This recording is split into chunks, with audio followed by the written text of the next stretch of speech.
Right. Alain, thank you very much. I think we all really enjoyed that. I find it a very complete and a very complex account of a complicated star, a massive figure with many, many facets to her. And at the beginning, she says, I've had several lives. And so, given the complexity of the subject, I wanted to get the ball rolling to ask you how you came to Bardot. Was it always, were you always interested in her? Did you always have somehow at the back of your mind the idea that you wanted to do something about her or even with her as an actor? Or how did you get to this project? I went to her because of Nicolas, who is the producer of Temple Films. In discussions and what could we do together, and then arriving suddenly, there is a lawyer that is a friend of mine since we were a child, and he is the lawyer of Brigitte Bardot for forever, and why don't we try to make a film about Bardot? Honestly, I didn't really knew her her period of being an actress were passed a long time ago, but anyway, and it came like that. So I started to put on the table, the editing table, and reading books that she had written herself, 2 or 3 autobiography that is a lot of information into it, and little by little, I thought suddenly there was a person. She was a personality, really. She was with being the engine of people who are working with her or not. There was and all the revolutionary language that she faced in all the what she invented. But it was not she invented. She was like that, really very tiny. So you say the word revolutionary. That's really interesting word because I think it comes up in the film, and it's almost as though, and this is something that comes through in the film, she was ahead of her time in lots of different ways, and that's quite remarkable because, for example, I mean, just to get straight into something. Feminism, she's very important to a lot of women. I think she was very important to a lot of women who were growing up when she was a young actor, when she came on the scene. She was very influential. In your film, the word imprimé and marqué, imprinted, marked, recur a lot. So I think a lot of people were shaped by her. But she was not an activist, feminist actress at all, was she? I mean, her relationship with feminism? She resists very much. She doesn't want to be associated to feminist. That was very clear. That was very clear. So is that partly, do you think, why she is, for some people, a difficult figure because she doesn't fit easily in that category? Yeah, if you work like under a certain logic, certainly, it's really. But I think it's maybe even a bit larger than that, which is the fact that if you want to dominate, you need to be where people don't expect you to do this or that or what. And she really excellent in this way of driving. It's just. Well, you see quite early on in her career that she's she doesn't really. She wants to be a dancer originally. Really, she wants to be a ballerina, prima ballerina, and then it's Roger Vadim who essentially has the idea of making her into an actress. I know it begins before with the modeling, but very quickly she becomes much bigger. You know, Et Dieu créa la femme, Vadim's project, but she kind of bursts the banks of that, doesn't she? So she's bigger immediately than any projection or framing that anyone tried to impose on her, I think. Yes. It's an image that doesn't match at all with the idea of the couple at that period. That was totally not acceptable for. So exactly, so not acceptable. So she is now a divisive figure, Bardot. I don't know how much anyone who's here tonight is aware of the controversies around her. Maybe we can just say a word about. Towards the end of her life, she became more and more vocal in criticizing certain cultural practices, so certain kinds of slaughter of animals that she thought was unethical. And in fact, that began, I mean, she introduced the obligatory stunning of animals much earlier on in France. But anyway, there was a sense that she was maybe drifting towards, you know, people said far right and associations with unsavory fringes of politics. But even before that, there's something about her where she polarizes people, she separates people.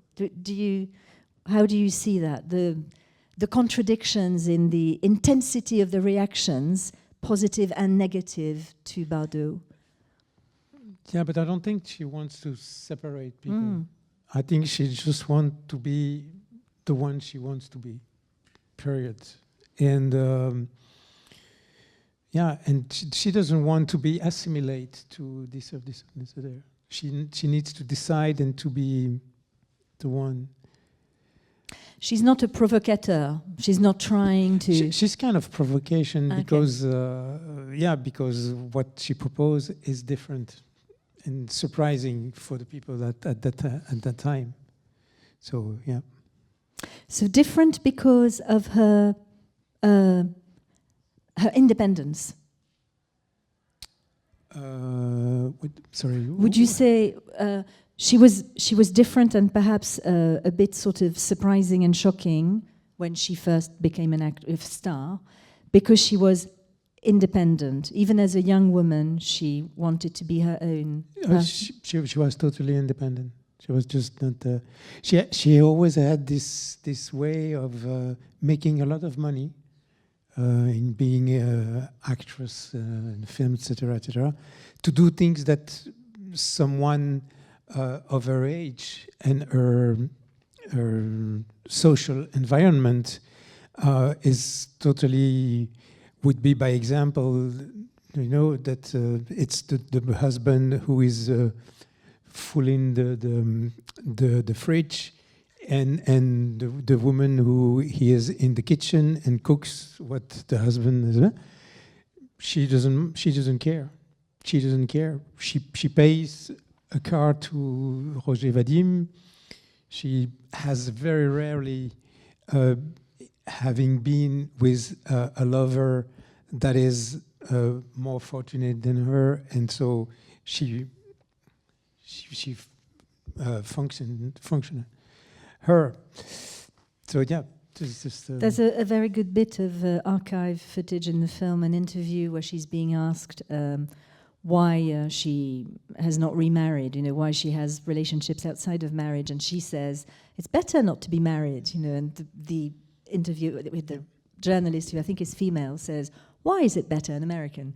And she says, you should try, you know. So there's a kind of playfulness as well about her, a certain lack of seriousness or perceived lack of seriousness about love and sexuality. Yeah. That was shocking. But where she is very serious, of course, is about animals. And was that really her real career in a way, the animal activism? Do you think that's more important ultimately about Bardot than the acting? Which is more important? Certainly for her, it is being an animal fighter. She fights for animals all the time.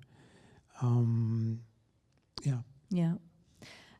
I was also reminded seeing the film. I grew up in France, and I had forgotten how when she went to, there was this really important stunt about the baby seals to stop the killing of the baby seals for their fur. In France, this was not taken seriously. This was mocked. I mean, some of the press went with it, some of the celebrity press, I suppose. But actually, the French are not as a nation, the French are not as kind to animals, maybe, than, say, the British. The British are very kind to animals. And I just wonder whether that's another thing that makes her an outsider, Alain, that she is unlike the majority of French people in her interest for animals. No, I think she decided. She found a real refuge for her with the animals. She didn't really need the human being in a way. Just. No, that's a very good point. But she also said, I think, at one point in an interview that she understood animals because she knew what it was like to be hunted. Because there are shocking bits of the film where I was really reminded of the brutality of the paparazzi, the attention, the pursuit, of her when she was a star. It's shocking, really. And is that why she had to? Yes, certainly. The episode of her young boy, because she was pregnant, that was impossible for him for her to give birth and going to the hospital. So she had to be obliged to give life to this young boy in an apartment. Okay, it has been installed and everything with new, but it is certainly something that can really says, hey, leave me alone. I mean, just like it's a completely abnormal way to give birth because you can't actually physically go out of your house. Still today, Loana, who died very recently, it's the same. It's just. So Loana, we should perhaps explain, was a reality TV star. The first reality TV. Yeah. And she died recently, but she was on the first reality TV show 25 years ago. So there's been a similar arc in Britain. At the beginning of the film, there's the opening sort of bit where there's a kind of montage of commentary, and we hear someone say, La République n'a pas de reine, mais on a Brigitte, something like that. So the French Republic doesn't have a queen, but we have Brigitte Bardot. So do you want to maybe react to that? Is she unofficially or officially the French queen? Well, that would be not really realistic because everyone knows that there are kings and queens for a very long time in Great Britain.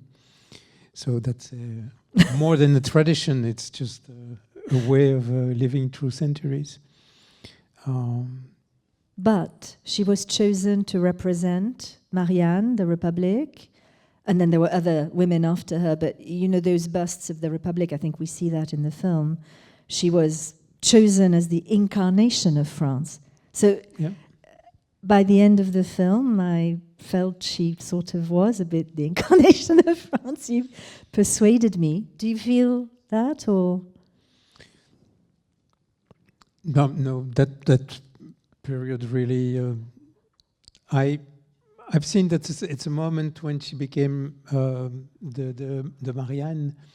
It was at the end of the 60s, and so this kind of exaggeration was totally acceptable. It was 1969, so it was a crazy time. Yeah. And then one last thing, and then I think we will ask people what they want to ask you, more interesting than what I have to say. But I was very struck also because documentary film is a particular genre of cinema, but it is cinema. And in terms of documentaries, some are more cinematic than others, and this one seems to me very cinematic, and I was very moved by the way you used her voice at different ages, the sort of layering of that. I thought that was a cinematic approach, but also that very simple thing of the gates of La Madrague, the blue gates when they first open, almost a sort of Jean Cocteau moment, I thought, something magical, like going into a completely different dimension. So I don't know how much of you, because of course Alain also made some fiction films, how much of your temperament as a fiction teller of stories, did go into this documentary? Well, kind of a lot, because there was also the Louis Malle. Louis Malle was a very, very big and successful fiction director during the 60s, and he has made movies about who Brigitte Bardot is. And so it's very, he had the attitude of a director of a documentary, except that she was a superstar in films. And so he started really to write movies that were totally inspired by the way Brigitte was behaving in front of around. And at the time, that was the first time. That was the first time, or maybe some other actresses has done it, but it was absolutely not something that it was common. It was very extraordinary. So this is the film Vie privée, yes, by Louis Malle. So that was 1962, 62 or 63. I think. Yeah, because it's before Le Mépris, isn't it? There's one scene in particular in that film. So this is a film that is really the story of Bardot. As you say, it's almost like docudrama, almost the kind of hybrid. The scene in the lift, you know, when she, the character who is a movie star, played by Bardot, she finds herself in a lift in a building, and that scene is in your film, Alain. And there's a cleaning lady. In the film, it's a cleaning lady who recognizes her and who becomes very abusive and threatening. And that is something that actually happened to her in real life. Yes, in real life, in hospital. Yeah, it was a nurse, wasn't it? Yeah, it was a nurse that was really too.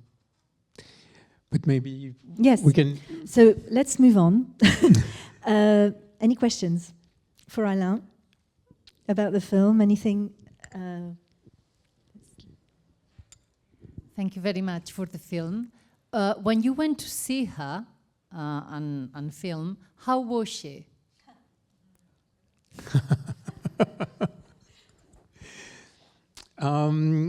Very, very careful to what she wanted to say and not to say and everything. But also we got really relatively fast to a point where she found the questions interesting, and so she changed her attitude at that moment and was much more open. So that's the reason also that at that moment we were able to steal some shots of her, very with the camera in the back and like that, and so capture it. The first time, the first visit was like that. How many visits did you do? Two. To get everything, all the footage. Yeah. So she was more open, perhaps, than. Well, by the end, she was more open than at the beginning. And she was very. She welcomed us. There was just. And sometimes she had moments, one or two times. Suddenly, she has have a problem with the sound engineer. The sound engineer is just taking the sound, you know, just there's no. But no, yes, something, and then you start to feel that it boils like you know, and when she rests and stop, and we start again. Yeah. Your film was. Oh, sorry, is it working? This sir. Oh, first there. Just one. Okay. Yeah. Go ahead. Thank you. I was wondering how long you had time spent with her. Was it a few hours? And also the autograph scene. And she's talking about her Daisy. I was wondering if you could talk more about that and how that came about. If that was a natural or if that was planned. The meeting with her was 2 times, 2 hours and a half or something like that. Maybe 3. But not much. She was already of a certain age, and so she was easily more quickly tired than when you are young. And for the second part of the question, that's her signature. Every morning she was receiving a lot of letters, gifts, asking for money, help me, and and sometimes she was sending the check. She was sending it. She didn't know the person or whatever. She just wanted to share what she had and the money that she had at that moment. So it's very, yeah. It's impressive that she answers all letters personally herself. I think that's surprising. So she was really, the morning was to get busy with the letters, and then after, you know, the afternoon she was free to do what she wanted to do. I wondered whether Brigitte saw your film before she died, and I liked your film very much. It's not so much a documentary about her film work, but more about the animals, which I think is amazing, and I admire her for that because my husband and I are great animal lovers. Was she able to see the film, and was she happy with your sort of division of the film between her film work and her animal work? She didn't see the film. That's very sad. Yeah. Yes, but no. She was already too sick, and yeah. Thank you. Thank you. What do you think is the secret of her survival? As far as I can tell, as well as 8 or 9 suicide attempts, she was smoking for probably 75 years and exposed to the sun for 90 years. How did she survive it? It's just, life is just full of surprise. Yeah, but it's true. Plus, you've forgotten the multiple tentatives to take your own life, and she really was close to find death. But there was always something that saved her. So just I think there's an energy. It's something that can motivate people and to take them with her for an adventure, and then just it's not like that. But yeah, thank you. She had 9 lives like a cat. Yes.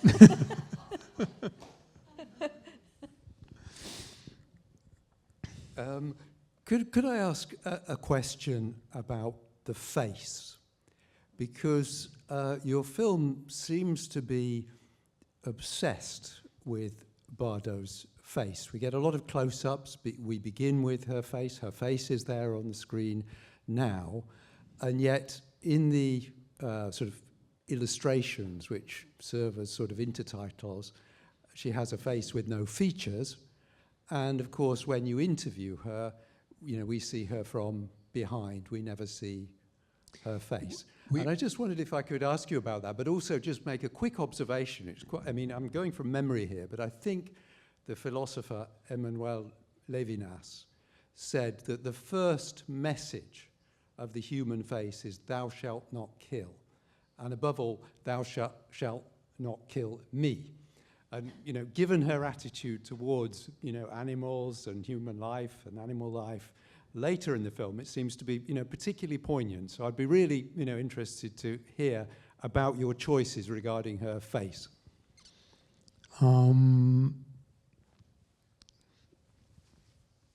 That was something more instinctive. I don't know, just and finally you put one. It's true because there's a lot of very cut here, just very very close. Sorry, very close up. But that was more for us also. In the editing room, you can take the time to just draw something different, and you find things that just work because you put them side by side and create something that you didn't expect. I think it's more this one here. It was not something that we were obsessed to make only close-up of her.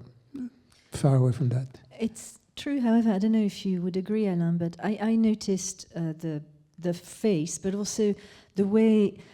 So it's not, we see her as a young person or a child to begin with, and then we see her age, and at the end she's an old lady.